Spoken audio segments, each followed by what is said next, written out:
Hello, Bethel here, creator, writer, artist of Long John, which you can find at longjohncomic.com. Here with another Bethel Draws, and in this case, drawing or inking another panel from upcoming Chapter 4. You saw at the beginning there, me point out the thumbnails for this panel. Thumbnails, I guess I haven't shown them very much on these videos, maybe on the website either, but they are a hugely important part of the process for me.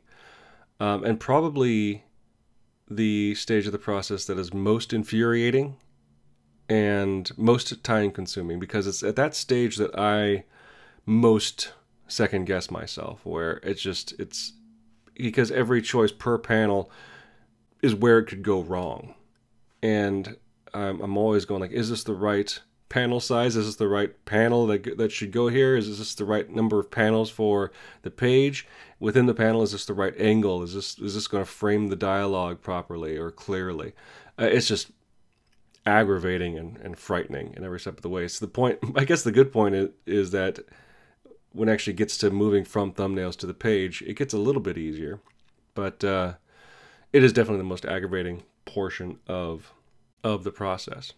One thing I've done with this chapter that I've tried to do, because I see artists I respect and admire and learn from do it, is having more depth of field in my panels to really kind of lean away from making, especially establishing shots.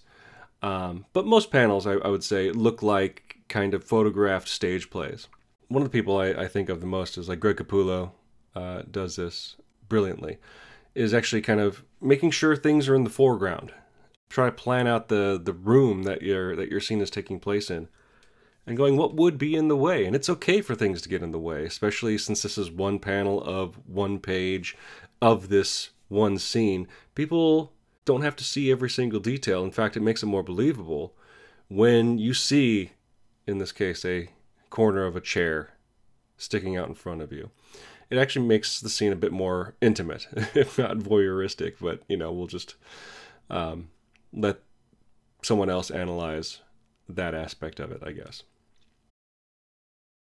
This character here is named Jeff. I can't remember if he's been in previous videos at this point, but on the website I wrote about it pretty thoroughly, but he is based on my father-in-law.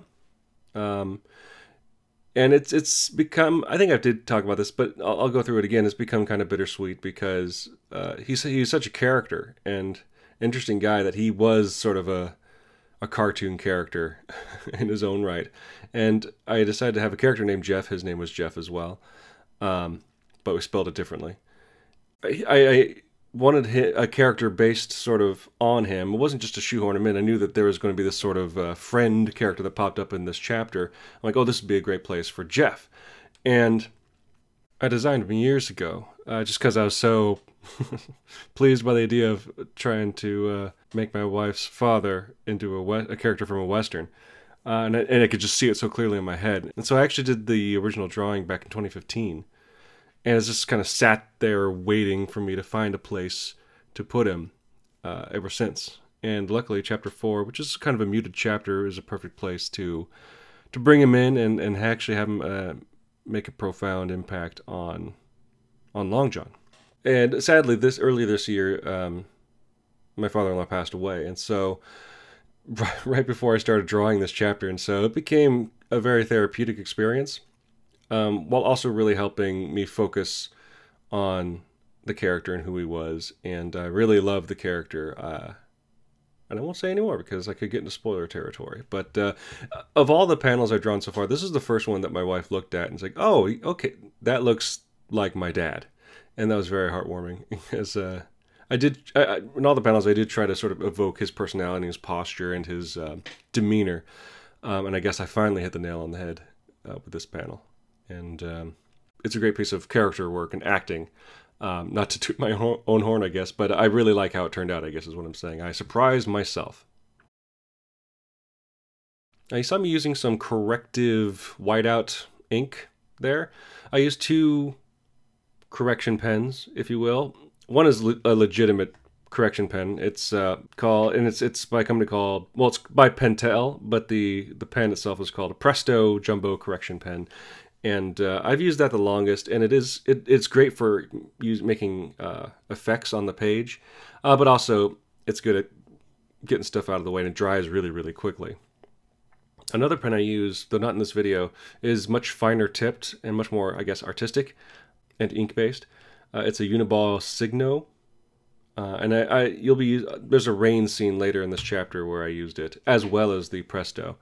But they're fun to use because you always, especially going from digital to physical, it's been like years have gone by where I'm just like, I wish I could Control Z, right? Undo that mistake. And when I finally found these pens, I'm like, oh, I kind of can, but it's also more than just erasing, much like a brush pen here is more than just a tool to fill in spaces with black. It's actually a piece of creative expression.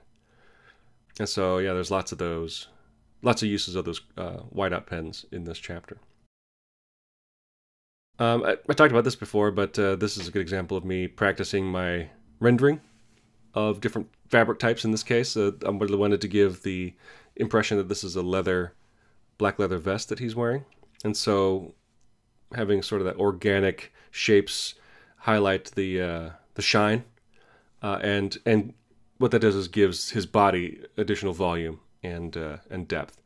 And I was really throughout this whole inking, I was very self-conscious about it and very nervous about it. But one thing I've taught myself to do is it feels wrong or bad because I'm not used to it.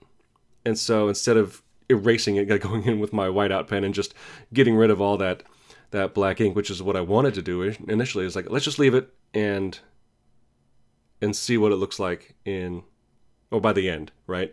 Because ultimately, especially artistically, it's easy to not try to do something new and stick with the patterns and tropes and symbols you're used to, because even trying to do something new feels really wrong, at least the first time you do it. But ultimately, what that feeling is not you screwing up. It's just that it's something you're not used to. And so the best solution I found is to just let it sit, come back to it later, so you cannot be so hypercritical of what you're doing and actually take it as a part of a larger work on the paper. And ultimately, I'm really happy with how his vest looks. And is definitely a technique, I would say, I learned while drawing this book, and something I'll be using going into the future. Backgrounds are an artist's nemesis in a lot of cases, and that's no less the case here. But not necessarily in terms of drawing them, but keeping what will be the background in mind when you think of a scene as taking place in an enclosed space. This is a fairly simple background. I'm drawing in the sort of pattern as much as I'm going to make a pattern physically for this wallpaper. I'm going to do a little bit more digitally with the toning that I do. But it can be really boring, so I added the stuff like the tears at the bottom, the sort of broken up lines to try to make it seem more organic and to not make it stand out and distract you from looking at the characters themselves. And another way to do that is to actually guide the eyes of the readers to the characters by covering up some of your background.